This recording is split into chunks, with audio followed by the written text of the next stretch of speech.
The headlines paint a picture of an evil landlord trying to evict a former veteran, a pastor, from her home because the landlord is refusing to sign a single form.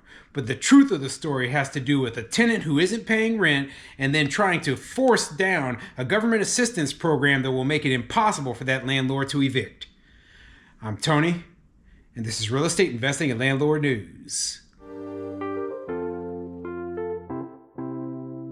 All right, so I have an interesting article for you today, and it's a story that, I thought there was something a little bit suspicious about the way that it was worded, right? Because it made it look like the landlord was just this horrible, evil person from just reading the title of the story. And, as I've said many times before, the media is not on our side. Okay, the majority of the time I find newspaper articles is about how evil landlords are, how most of us are slumlords, how, we are just greedy and selfish and all that, right? And that's why I try to bring a different perspective on most of the articles that I read, okay? A perspective that people aren't used to seeing. And, when I read an article like this, I have to read between the lines. I have to say, okay, what am I missing here? What is the real story behind why this situation is happening? This isn't just a story about a landlord who, for no reason whatsoever, decided to act maliciously against a tenant. No, this is a story about a tenant trying to force a landlord into a situation that is a lose-lose for them, okay? And that's why, you have to look at this from our perspective, okay? That's why, it always pisses me off when I read these articles and they never even talk to the landlord. They never talk to even an advocate for landlords to try to figure out the reasoning why something like this would happen, okay? So before I get into the article, go ahead, hit the like and subscribe button, maybe leave a comment down below. Let me know what you think, right? So when you see most newspaper articles about landlords, do you ever notice that a lot of the times that, it's from the tenant's perspective and you see very few things that are like looking positively from the landlord side? I would say probably in terms of the articles that I see, it's 75-25, okay? That means 3 out of every 4 articles is pro-tenant, anti-landlord. And then 1 article, is actually fair to the landlords. Not saying it's pro-landlord, but it's fair to the landlords, okay?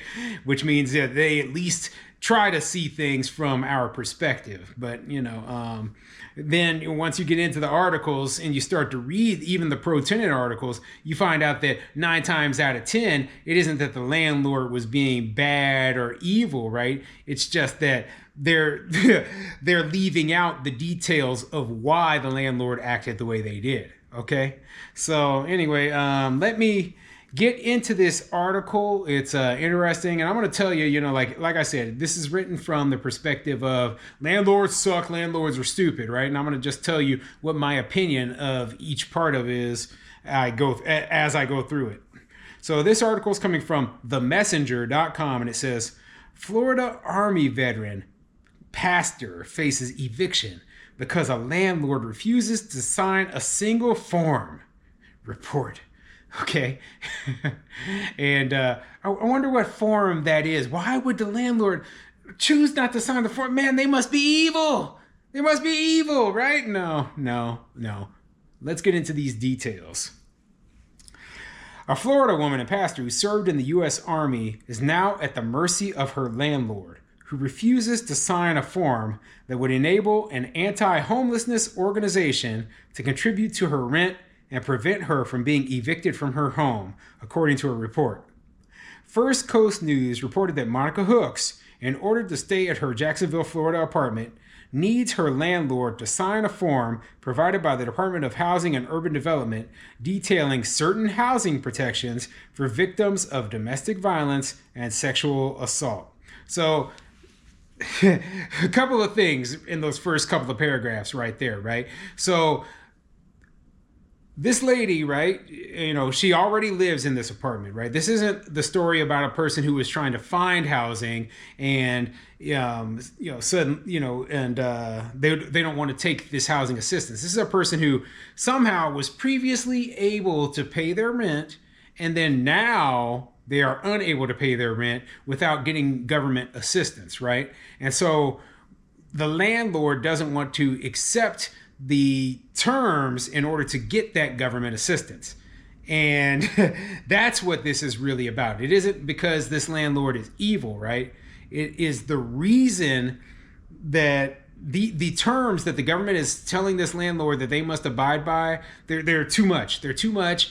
The landlord doesn't agree with it, and they don't want to sign the form. Now, this isn't to say that the landlord is evicting her because of this form. No, this is obviously has to do with non-payment of rent. Okay, non-payment of rent. That's what this is all about. Why does she need rental assistance? Because she can't pay the rent on her own. Okay, why is she facing eviction? Because she's not paying the rent. Okay, so what we're talking about here is a situation where we have a tenant, right? And let's throw her background out the window. That's just to garner sympathy. It's like, well, she's a pastor, she's a veteran. Irrelevant, okay? It doesn't matter what her profession or, her former profession was, right? She's not in the military anymore. And as a pastor, she must not be getting paid enough to make the rent.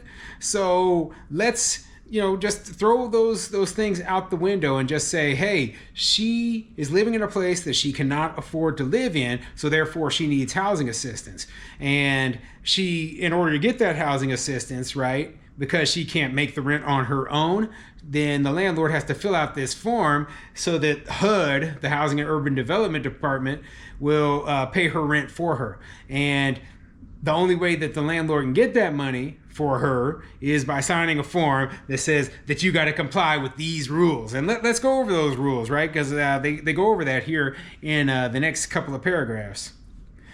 The form is a measure that was instituted with the passing of the Violence Against Women Act, a federal law that, according to the Department of Housing and Urban Development, bars landlords participating in certain HUD programs from discriminating against victims who have experienced domestic violence or sexual assault.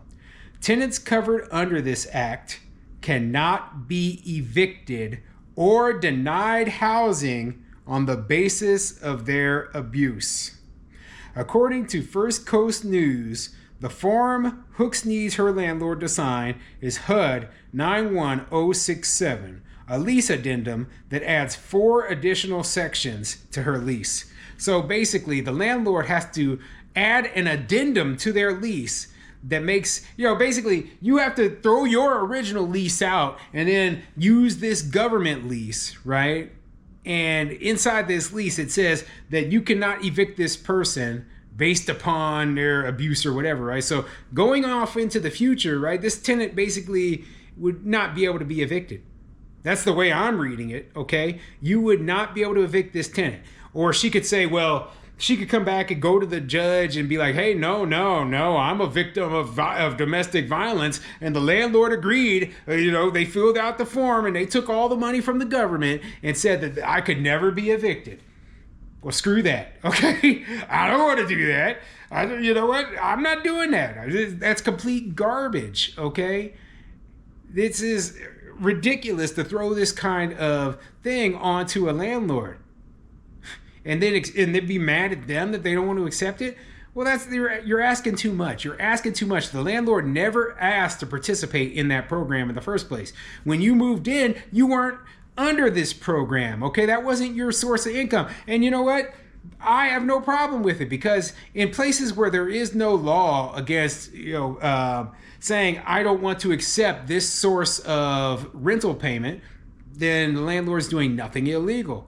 Yeah, other than hurting your feelings. So my suggestion to this tenant is go find a landlord who wants that money. There's plenty of landlords out there who they love housing vouchers. They love government assistance. They love these programs. They make a fortune off of them. But if this landlord doesn't want to participate, that is their right as a property owner.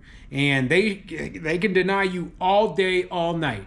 And it's complete garbage to me that you don't understand that, okay? You don't understand. And yeah, it might suck for you, but it's not just about you. It isn't just about you. Hooks told First Coast News that she has tried calling the landlord, but to no avail. I wasn't getting a call back, she said. I wasn't getting an email back. Don Gilman, the CEO of Changing Homelessness, a Florida-based social services organization, told First Coast News that she signed the form that the signed form is all Hooks needs to stay in her apartment.